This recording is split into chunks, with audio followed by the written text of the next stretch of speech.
Hi, welcome. Chapter 2, New Kings and Kingdoms. We have been learning in the first chapter about the various changes that occurred through the 1000 years between the year 700 and 1750. Now, after the 7th century or by the year 700, many new dynasties emerged. What is a dynasty? A dynasty is when one family rules a country or region for a long period of time. Generally, the head of the family becomes the ruler, like an emperor or king. When he dies, another member of the family takes the power, usually the eldest son. Look at this map. This map shows the major ruling dynasties in different parts of the subcontinent between the 7th and 12th centuries. For those of you who get confused with the term century, century means a period of 100 years. So, the first century starts with AD 1, that is, the years 1 to 100 is the first century. Now, when you begin the 101 year, you are in the second century, or the second century started in 101. Similarly, 20th century started in 1901 and ended in 2000. We are in the 21st century, which began in 2001. So here we said the 7th century, which means the 100 years between 601 and 700 years. This map shows the major ruling dynasties in different parts of the subcontinent between 7th and 12th century. The Gurjara Pratiharas ruled this region, today's western Uttar Pradesh and northern Madhya Pradesh. Rashtrakutas reigned over this region, today's Maharashtra, central Madhya Pradesh, northern Andhra Pradesh and Karnataka are here. Palas in today's Bengal and northeast of India, this region was reigned by Palas.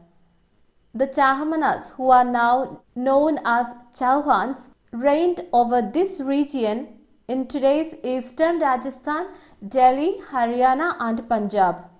The Cholas reigned over Tamil Nadu or southern parts of India. The emergence of new dynasties. By the 7th century, there were big landlords or warrior chiefs in different regions of subcontinent. The kings often acknowledged these landlords as their subordinates or samandas. These samandas were expected to bring gifts for the kings and overlords, be present at their courts, and provide them with military support. As years passed, these samandas gained power and wealth, and they declared themselves Mahasamanda, Mahamandaleshwara, which means the great lord of a circle or region, and so on. Sometimes they declared their independence from the king or overlords. One such instance was that of the Rashtrakutas in Deccan.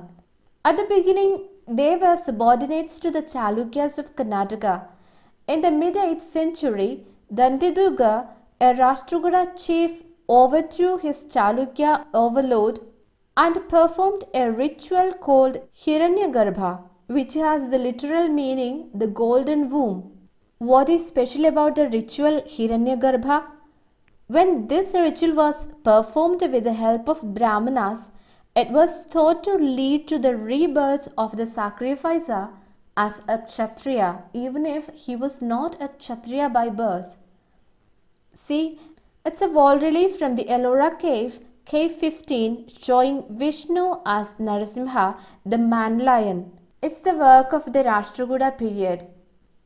We said some became kings by performing the ritual Hiranyagarbha.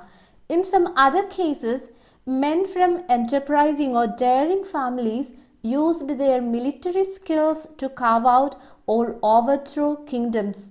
For example, the Kadamba Mayurasharman and the Gurjara Pratihara Harichandra. These were once Brahmins. They gave up their traditional positions and took to arms. They used their military skills to establish kingdoms in Karnataka and Rajasthan. Administration in the kingdoms. How were the kingdoms governed? Many of these new kings adopted high-sounding titles such as Maharaja Adhiraja, Great King, Overlord of Kings it means, Tribhuvana Chakrabartin, which means Lord of the Three Worlds, and so on. However, they often shared power with their subordinates or samantas and with associations of peasants, traders and brahmanas. In each of these states, resources or sources of supply, be it wealth or food, were peasants, artisans, cattle keepers and other producers.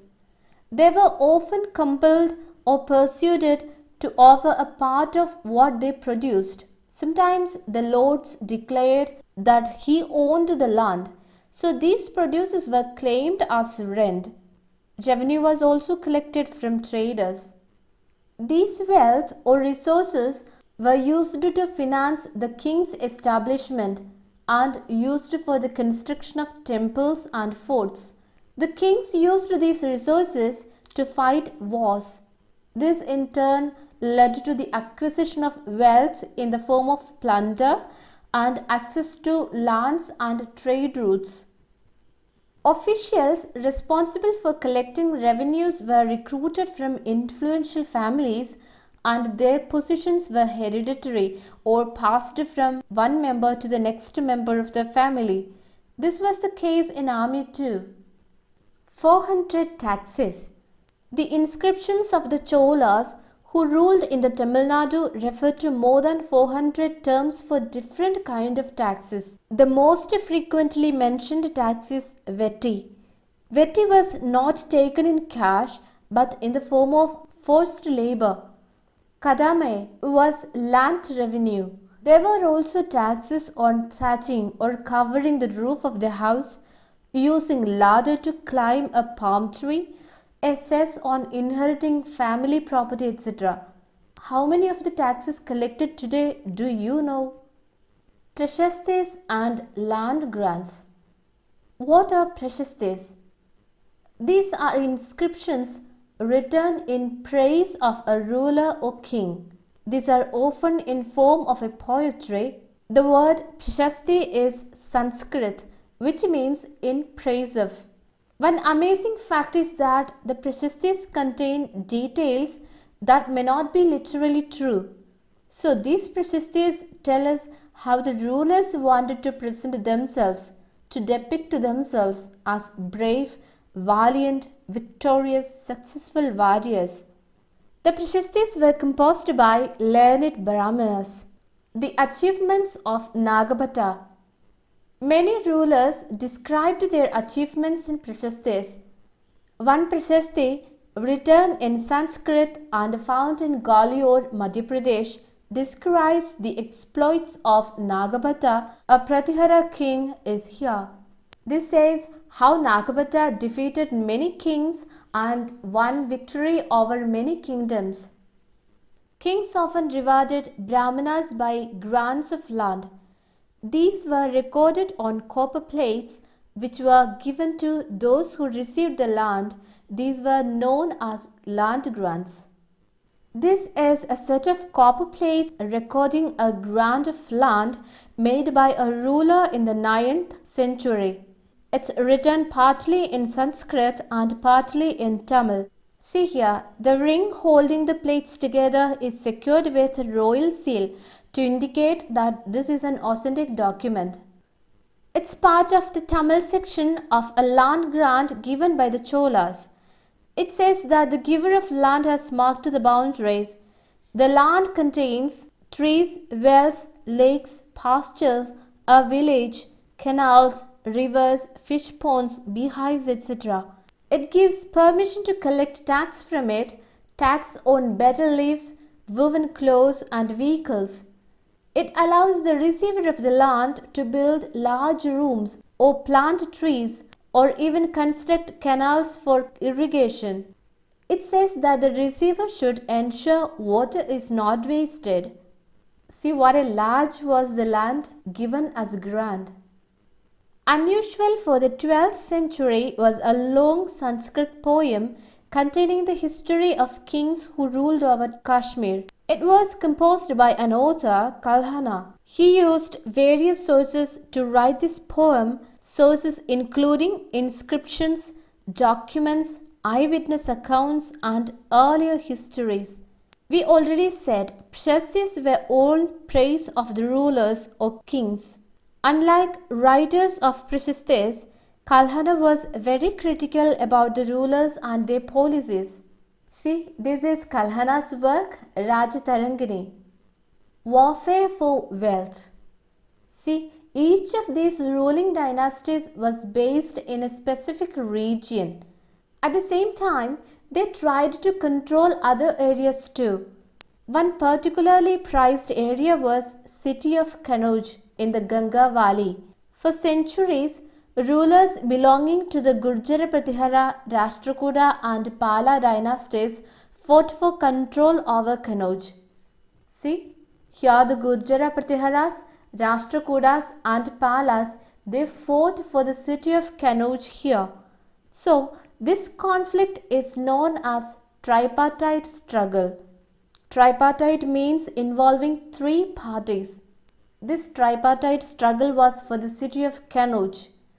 Rulers often tried to showcase or show off their power and wealth by constructing temples. So, when attacking another kingdom, they often targeted the temple there. These temples were sometimes extremely rich. One of the best known rulers who engaged in war was Sultan Muhammad of Ghazni, Afghanistan. Sultan is an Arabic term indicating ruler. He ruled from 997 to 1030 and extended control over parts of Central Asia, Iran and the northwestern part of the subcontinent.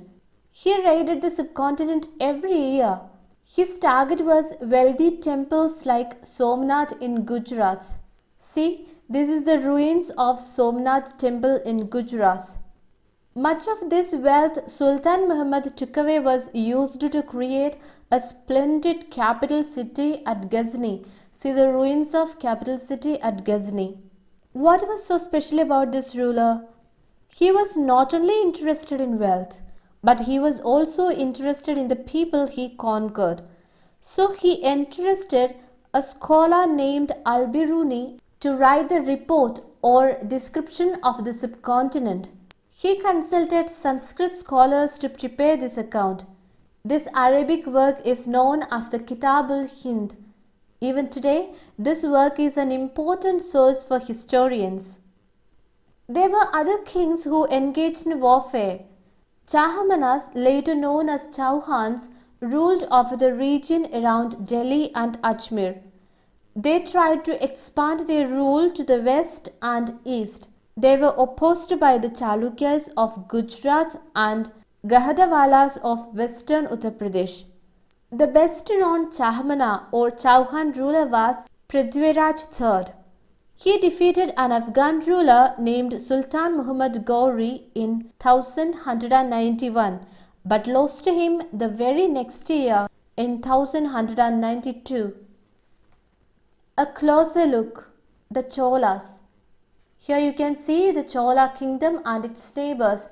They ruled over the southern part of India, specifically in Tamil Nadu, from Urayur to Tanjavur. How did the Cholas rise to power? A minor chiefly family known as the Muttaraya held power in the Kaveri Delta. They were subordinates or Samandas to the Pallava kings of Kanchipuram. Vijayalaya, who belonged to the ancient chiefly family of Cholas from Urayur, captured this delta from the Muttarayar in the middle of 9th century. He built the town of Tanjavur at a temple for the goddess Nishubhasudini there. Then, in later years, the successors of Vijayalaya conquered neighboring regions and the kingdoms grew in size and power. The Pandyans and Pallavas territory to the south and north were made part of this large kingdom. Rajaraja I, considered as the most powerful Chola ruler, became king in 985. He expanded control over most of these areas and reorganized administration of the empire. His son Rajendra I continued his policies and even raided Ganga Valley, Sri Lanka and countries of Southeast Asia. See, he even developed a navy for these expeditions. Splendid temples and bronze sculpture. The big temples of Tanjavur and Gangaikonda Cholapuram, built by Rajaraja and Rajendra, are architectural and sculptural marvels.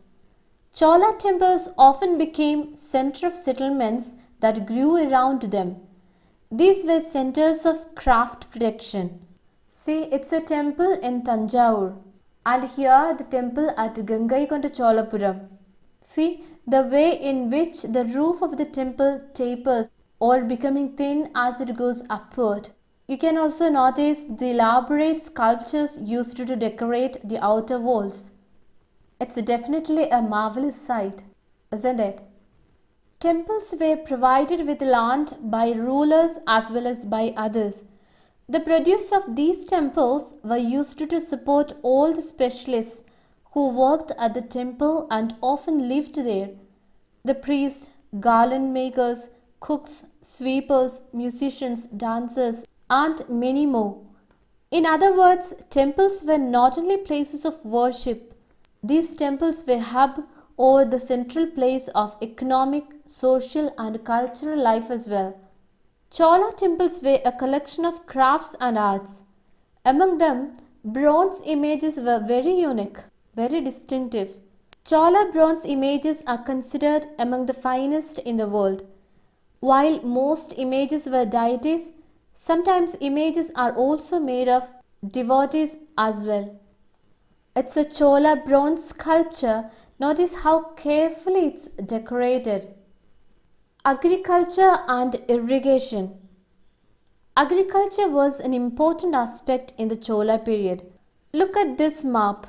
See, the river Kaveri branches off to many small channels before draining into the Bay of Bengal. These channels overflow frequently, depositing fertile soil on the banks. Water from the channels also provide the necessary moisture for agriculture, particularly the cultivation of rice. Agriculture had developed earlier in other parts of Tamil Nadu. It was only from the 5th or 6th century that this area was used for large-scale cultivation. Forests had to be cleared in some regions. Land had to be leveled in other areas. In the Delta region, embankments had to be built to prevent flooding and canals had to be constructed to carry water to the fields. In many areas, 2 crops were grown in a year. A variety of methods were used for irrigation. Wells were dug, huge tanks were constructed to collect rainwater. Remember, irrigation works require planning, organizing the workers and resources, maintaining the works and deciding on how water is to be shared. Most of the new rulers as well as people living in the villages took an active interest in these activities. It's a 9th century sluice gate in Tamil Nadu. It regulated the outflow of water from the tank to the channels that irrigated the fields. A sluice gate is traditionally a wood or metal barrier which is used to control water levels and flow rates in rivers and canals. Very much similar to the sluice gate that we use in today's dams. The administration of the empire. Now, how was the administration organized? The settlements of peasants was known as Ur. These settlements became prosperous with the spread of irrigation and agriculture. Now, groups of such villages formed larger units, Nada. The village council and the Nada performed several administrative functions including dispensing or giving out justice and collecting taxes. Rich peasants of the Vellala caste had much control over the affairs of Nada under the supervision of the central Chola government. The Chola kings gave some rich landowners titles like Muvenda Velan, which means a Velan or peasant serving three kings, Arayar, which means chief, and so on. These titles were given as markers of respect and entrusted them with important offices of the state at the center. Types of land. Under the Chola Empire, there were many types of land. Let's look at some of them. Vellan Vagai. These were land of non-Brahmanas. Brahmadeya. This was a land gifted to Brahmanas. Shalabhoga.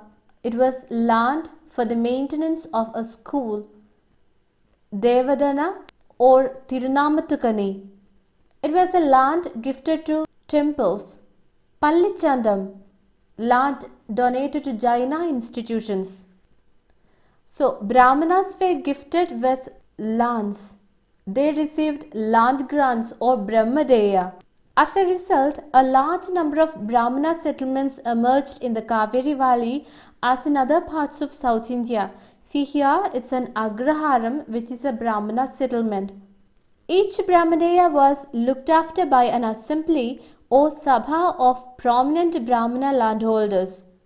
These assemblies worked very efficiently.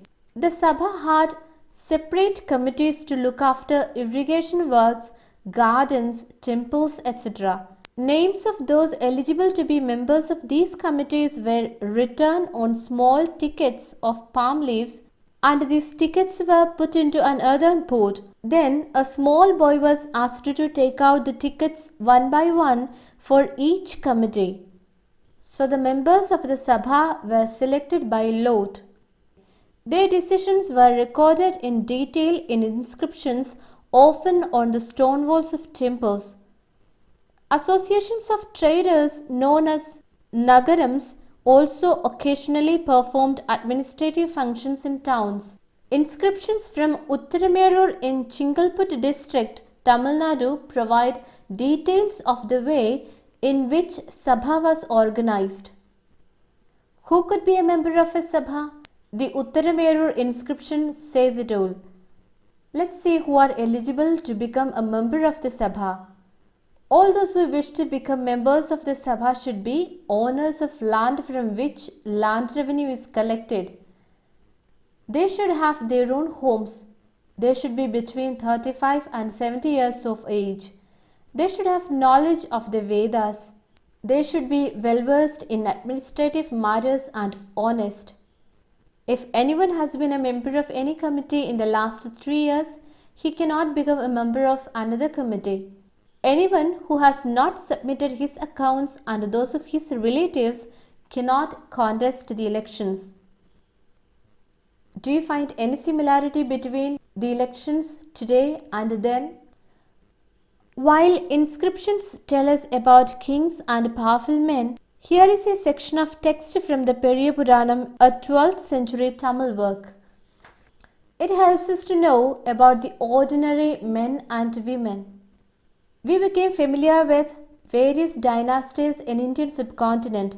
Now moving to elsewhere, China under the Tang dynasty. In China, an empire was established under the Tang dynasty, which remained in power for about 300 years, from the 7th to the 10th century. Its capital, Xi'an, was one of the largest cities in the world. It was visited by Turks, Iranians, Indians, Japanese, and Koreans. The Tang Empire was administered by a bureaucracy recruited through an examination which was open for all who wished to appear for it. This system of selecting officials remained with some changes till 1911. So, in this chapter, New Kings and Kingdoms, we learnt about various dynasties. We saw how new kings were emerged, how new kingdoms were governed. There were land grants or Brahmadeya for Brahmanas. War was used for wealth, and wealth was received through war. We had a closer look at the empire, the Cholas, and their temples. We went through their agriculture and administration. If you liked the class, give a thumbs up. If you have any suggestion, comment below. If you are new to the channel, subscribe and press the bell icon. If you think someone else may benefit from these classes, this channel, share with them with your friends too. Thanks for watching and learning. Thank you.